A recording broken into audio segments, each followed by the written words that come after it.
Prime lens or zoom lens? What's the difference and which one is actually better?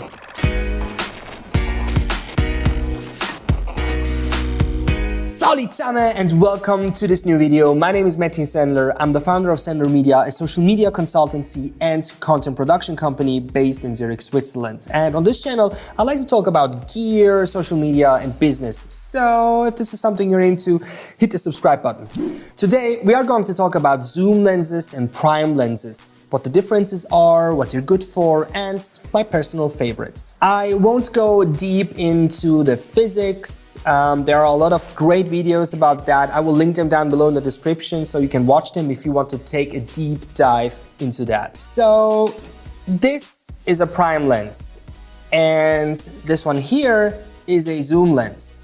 And actually the one that is mounted on my Canon EOS R right now is also a zoom lens. So the main difference between these two lenses is that this one actually zooms in and out and this one doesn't.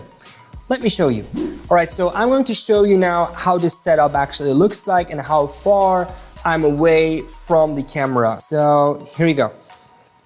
So this is right now the desk I'm sitting at. Here are my notes. Here are some other things and lenses. This is the camera, light, and here is the other part of the office/studio. So I'm around 90 centimeters away from the lens. So you can find here the zoom lens, the 15 to 35 Canon RF lens on the Canon EOS R. And as you can see right now we are at 28 millimeters. Okay, so now I'm going to zoom out to 15 millimeters. And as you can see, you see a lot more room right now. So we opened up the field of view for the whole location. And you didn't move, I didn't move, we're just at the same exact spot. And when I zoom in up to 35 millimeters, you see I'm much closer right now as before. So you see a lot less of the room. But let's go back to 28. I feel more comfortable. All right, here we are. So as you can see, you can change the focal length in a zoom lens, right? So in this case, we zoomed out to 15 millimeters, so you saw a lot more room, and we zoomed in to 35 millimeters and you just get closer to me. Or in this case, we start at 24 and zoom into 70 millimeters. But the prime lens though, the prime lens is a fixed focal length, and this one here is fixed at 35 millimeters. So your feet actually become the zoom device, right? So you get closer by actually walking to your object, or you walk back to get more room into the picture. So what are actually the benefits of a prime lens? Since it's fixed in its focal length, manufacturers can take care better of the aperture. They can really open up compared to zoom lenses. This means they can let in more light, create a nice shallow depth of field, meaning a nice blurry background, and are mostly built smaller, more compact, and also more lightweight. So let's check out the zoom lens. Since it's not fixed in its focal length, its aperture can't open up that much. In this case, it's 2.8, which is still awesome, but obviously not the same like a prime lens. One thing to note here, this is a premium lens, a so-called L-glass by Canon. These zoom lenses, compared to not L-glass zoom lenses like this one here, differentiate mostly on the build quality and the aperture.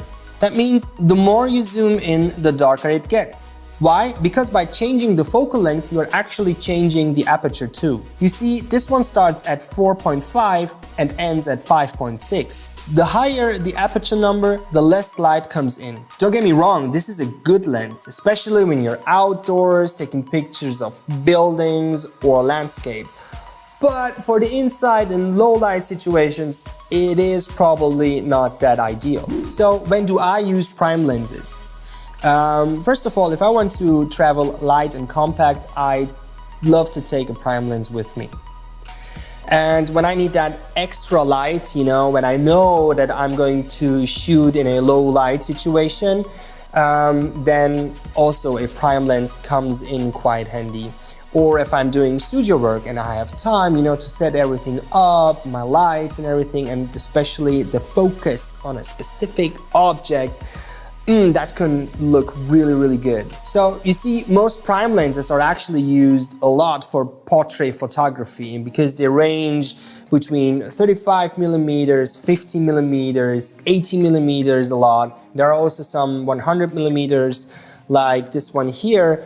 But the human eye actually, the field of view of a human eye is more or less like a 43 millimeter on a full frame camera. So you are quite close with a 35 or a 50. It looks familiar to your eye, right? This is actually why a lot of portrait photography is shot with a 35 millimeter lens or with a 50 millimeter lens. So yeah, it comes really handy in portrait photography.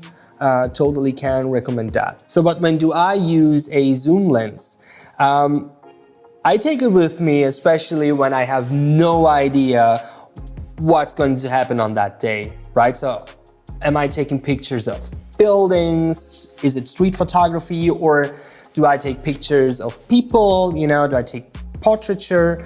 Like, you know, if you really don't know what's going to happen, then a zoom lens comes in really handy. And one other thing is actually, if you don't have a lot of time to change lenses, or the location or the event is not, you know, made for you to be able to change lenses in between, like on weddings or concert photography, then a zoom lens comes in quite handy too. I especially love the 24 to 70 zoom lens, especially this L glass, because the aperture here with this one stays at 2.8. So this is also a main difference between L glass zoom lenses, besides the build quality and, you know, a lot of other things. But the main thing is, like, on this zoom lens, the aperture stays the same. It doesn't change with not L glass lenses like this one, right? So when I'm at 24, I have 2.8 aperture, and when I zoom into 70, I still have the sweet 2.8, which is quite amazing. So with this lens, you can cover a lot of things, right? So you have at 24 millimeters, you have it is a wider angle. It's not like before, like we had this 15, right? But it is like that. So here we are. So this is at 24, which is quite cool. I go back again to 28. And then you can go to 35 or 50 to take nice portrait pictures. And then you can zoom into 70, which is not a big zoom, but you can still bring in people much nearer or just a scene, which is quite cool. So this is very versatile. I really can recommend a lens like this one, the 24 to 70. It's actually a classic. I know a lot of professionals use this one on day-to-day work, so I do that too. If you're just starting out and you're on a budget, then go ahead and buy yourself a nice camera with a kit lens, and check out that the kit lens is actually a zoom lens, because then you can try out a lot of things. This one here is actually the kit lens of the Canon M50 I have here. It's really on a good price. It is an APS-C sensor camera, and it comes mostly with a nice zoom lens like that. So you have a 15 to 45 millimeter zoom, which is quite cool here too. You can zoom out, zoom in a little bit more to take portrait pictures. So I really can recommend this one. And then you can try out a lot of things, you know? So when you're really new to photography, just have this and try out everything you can with this specific lens before you go ahead and buy new lenses, right? New expensive lenses, or a range of new lenses. So you spend a ton of money on that. So I really recommend to use the kit lens as much as possible. If you're still unsure how to spend your money, on camera, and if you want to buy some expensive stuff, or if you want to, you know, upgrade your kit or whatever it is, don't forget you can actually rent a lot of cameras and lenses just to try it out. Rent it for a day or for a weekend even. Most places just charge a day if you rent it for a weekend.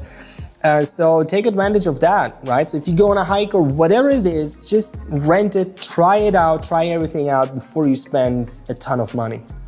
And also lenses, especially quality lenses, you can also find really good used stuff too, because you know, the lens mostly works really good. It just maybe looks used, but it still works fine. So, you know, maybe somebody changed the whole system, let's say from Canon to Sony or whatever, and then they have those spare lenses and they sell it. So check out eBay, for example. Next time, I will explain to you what actually are the differences between an APS-C size sensor and